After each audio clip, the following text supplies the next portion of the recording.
നമസ്കാരം. ഇന്ന് നമ്മൾ ആദം അലഹിസ്സലാമിന്റെ 2 മക്കളുടെ കഥ പറയാം.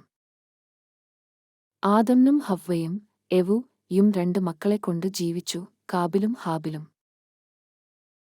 അവർ അല്ലാഹുവിന് ബലി അർപ്പിക്കേണ്ടതായിരുന്നു. ഹാബിൽ തന്റെ മികച്ച ആടുകൾ അർപ്പിച്ചു, എന്നാൽ കാബിൽ തന്റെ വിളകളിൽ ചിലതും മാത്രം. അല്ലാഹു ഹാബിലിന്റെ ബലി സ്വീകരിച്ചു, എന്നാൽ കാബിലിന്റെ ബലി നിരസിച്ചു.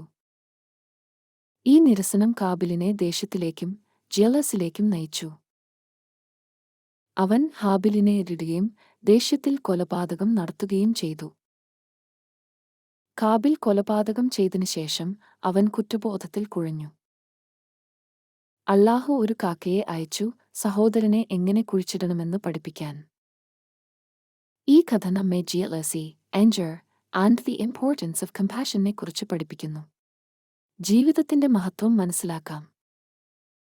ഈ കഥ നിങ്ങൾക്ക് ഇഷ്ടമായെങ്കിൽ ലൈക്ക് ചെയ്യാനും ഷെയർ ചെയ്യാനും മറക്കരുത്.